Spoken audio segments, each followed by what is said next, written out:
friends. This is KendallMatthews here. I'm interviewing a lot of great people lately, and one of the great people that I'm interviewing today is going to be Zach Ferres. He's the CEO and founder of a great company out here in Scottsdale, Arizona, and it's called Coplex. And this guy, Zach, he's all about it. Coplex is a full-service interactive agency, and they help clients succeed online and by creating a lot of digital awards. Zach, how are you doing today? Doing great. Wonderful. Thanks for having me. Hey, no, I really appreciate your time, and I know you're a busy guy. It took us a couple of weeks to get together, and I see here that you're also a runner as well. You've been running around on marathons lately? That's why it's been so hard to catch up with you? Yeah. I just finished a race called the Ragnar Ultra that was last weekend. It was a 6-man, 200-mile relay race through the desert of Arizona. So that was a pretty cool experience.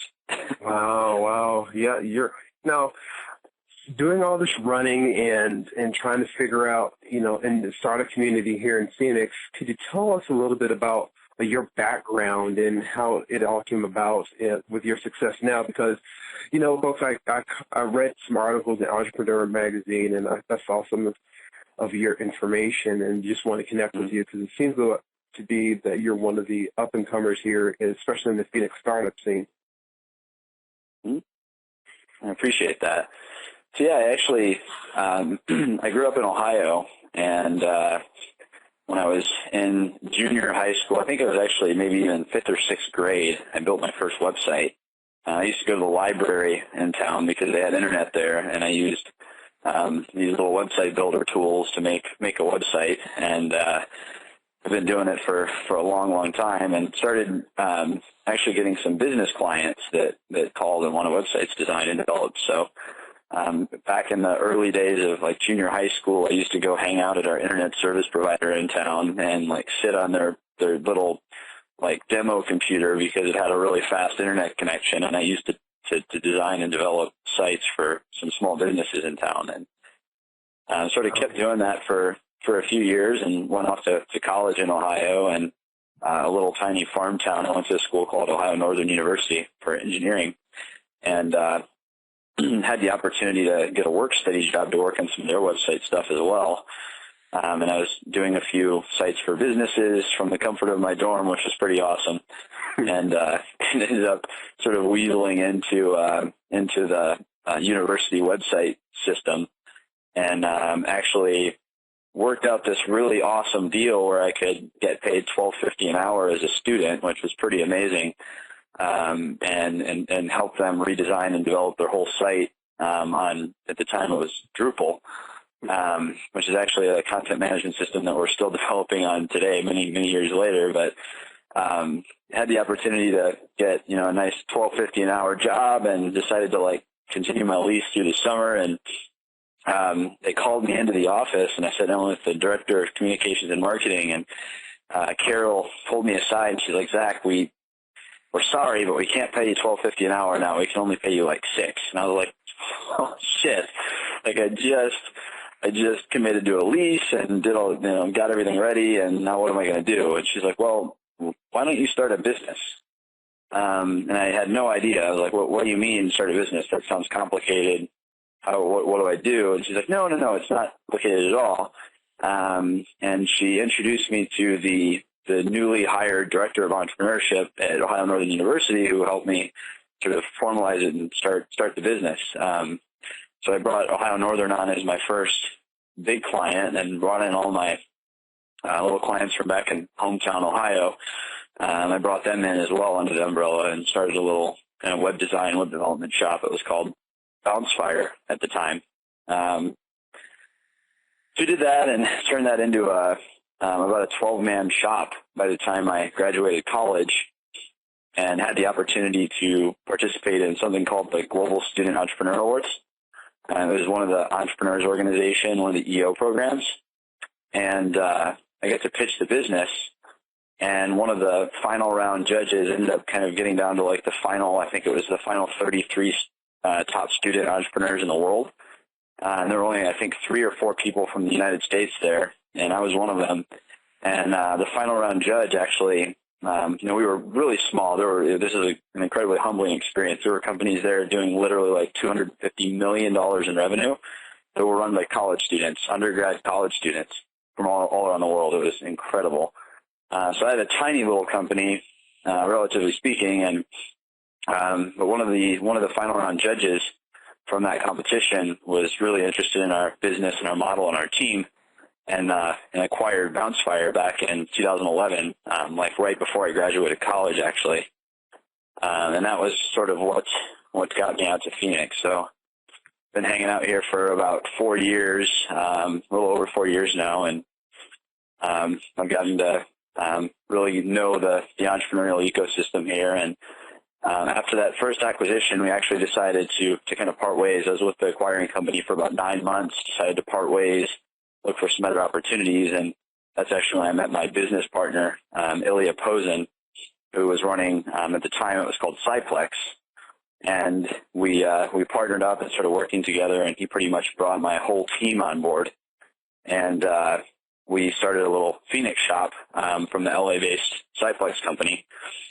And then fast forward a couple of years, we decided to rebrand and reposition ourselves and focus more on kind of the startup businesses and software as a service companies and web and mobile apps and kind of mid-market innovative like e-commerce companies and that sort of thing. So we've kind of reshaped and reinvented the company and kind of plugged into the Phoenix network and trying to really get involved. And it's been really interesting kind of just watching the whole ecosystem develop here. It's pretty young, but there's a lot of things that are happening right now that are just like really awesome. It seems like it's coming together. Wow. Well, with all those things going on, especially here in Phoenix, and you've been in different states, what is one thing that really excites you right now? What one trend that you see right now that's pretty exciting on the horizon? I think it's the fact that there is a trend that's so exciting. It's kind of like 4 years ago when I moved here, it was I almost left because it seemed very feudal and disconnected, and it seemed like the cities just didn't want to play well with each other, and everything, the academia was so far disconnected from manufacturing, which was so far disconnected from banking, which was so far disconnected from the tech companies and the startups, and everything was very just fragmented. And I heard people always using the excuse about this, Phoenix sprawl and all this stuff. Well, I grew up in, I started my business in Columbus, Ohio, and it's in the middle of the farm, in the middle of farms and cornfields, and we had a pretty big sprawl looking from the southeast metropolitan area all the way to Marysville, but everyone was really connected as a metropolitan, and it was, an 80-mile, point-to-point metropolitan. So I saw that as an excuse, and honestly, just over the past couple of years, I feel like things are really starting to come together, and there's a lot of key players that are coming into the ecosystem, and support coming from people in commercial real estate and banking, and Silicon Valley Bank is in town now, and they're getting involved, and there's just a lot of the, even ASU starting to get a lot more involved in things, and GPAC and a lot of the economic development initiatives, ACA. There's a lot of really cool things happening, and people are trying to talk and intertwine, and I feel like we're right in the middle of a wave, and it's super exciting to feel like we're really a part of a movement, just a part of something bigger that's happening. So that's what's really, really exciting about it right now. Most definitely. And while this wave is going on, what kind of strategy that has helped your business grow? That's a good question. So I think it's been interesting because I got sort of plugged into this, the development of the ecosystem here as almost more of a personal interest, more so than it being kind of a business marketing play.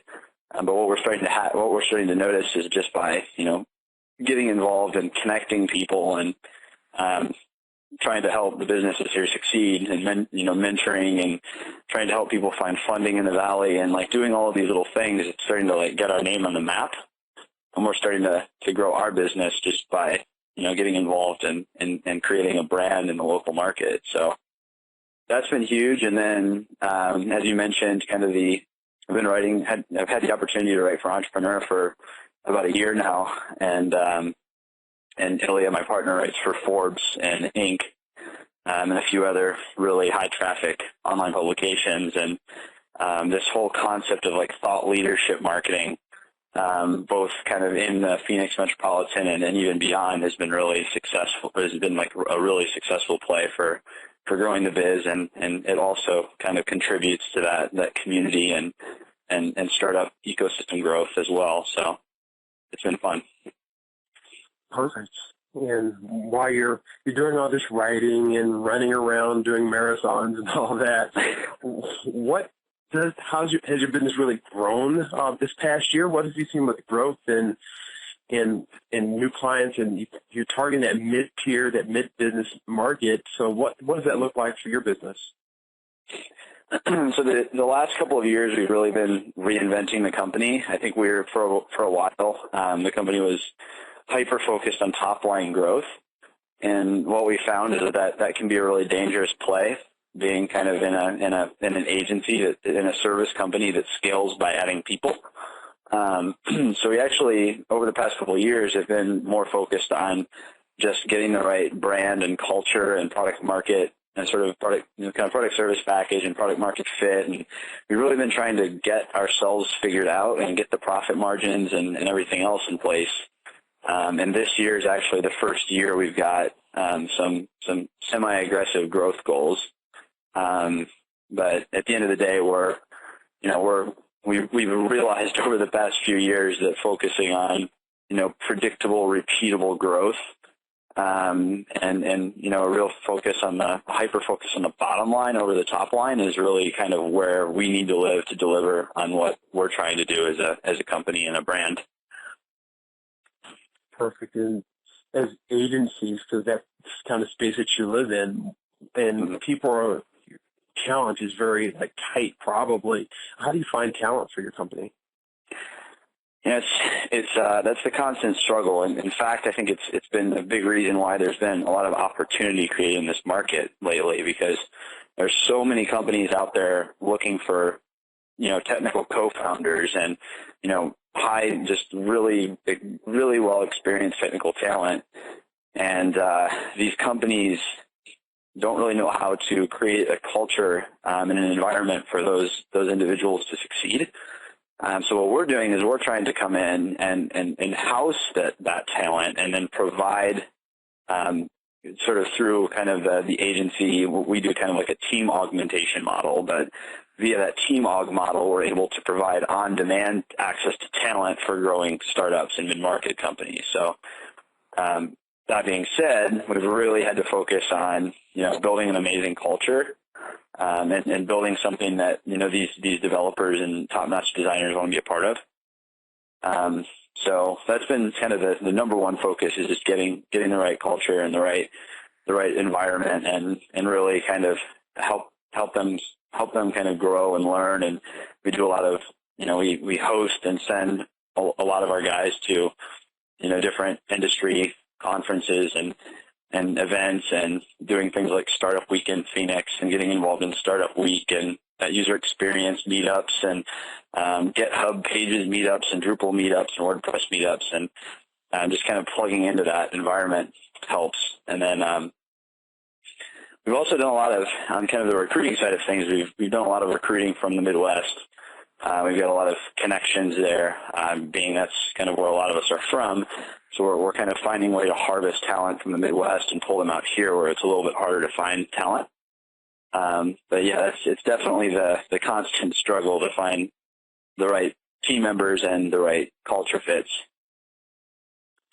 So it sounds like one of your recruiting strategies is to do a lot of advertisements in newspapers in the Midwest in the wintertime, when they have 3 feet of snow, and talk about Phoenix. Is that what you do? Yeah, we start harassing people on LinkedIn after each snowstorm, and try to pull out the best engineers we can find.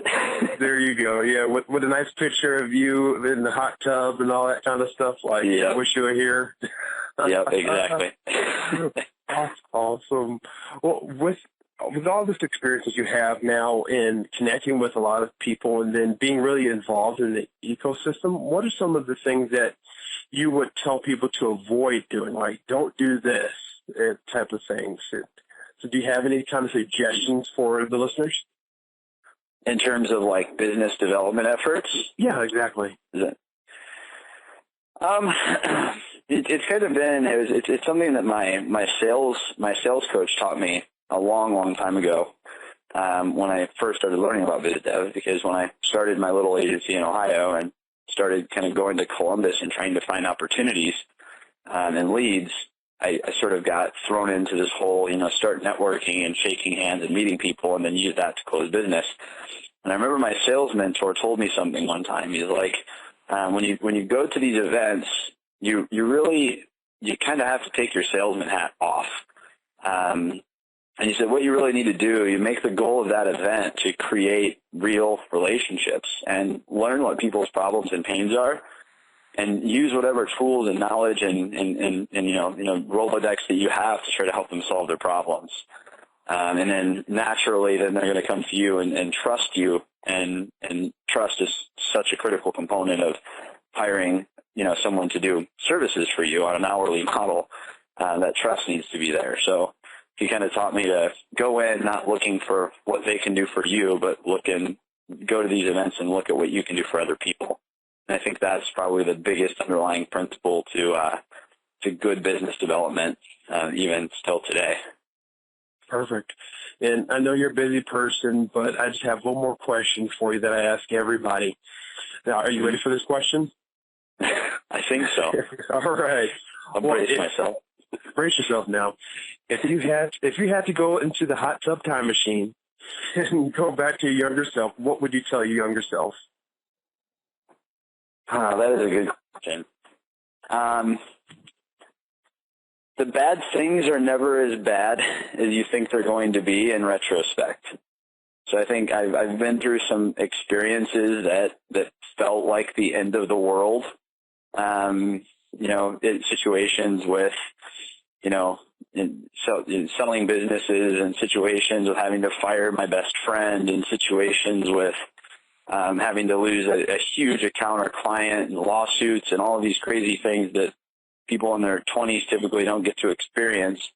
I've really kind of been, looking back at those events, I was so worried about, not only am I not only should I have not been worried about them, but like the learning lessons and the experiences that I got from those sort of downturns far outweigh the actual, the actual negative consequences of them. So I think that's been kind of a real motivator when times get tough. Perfect. Well, Zach, I really appreciate your time on the call today. I really thank you for connecting. You're a really great guy. How could folks connect with you and your company? So I'm pretty easy to get a hold of. You can find me on LinkedIn. My name's Zach Ferres. Or you can drop me an email at Zach with an H, so ZACH at Coplex, COPLEX.com. Perfect. Well, folks, as I always talk about, this is the greatest opportunity in the world right now. This is the best time to start a business. It's the best time to connect with great businesses like Zach, because those people who are making things happen are the ones who are out at the forefront. So take this time in your life and start moving forward and doing some great things in this greatest nation on God's planet.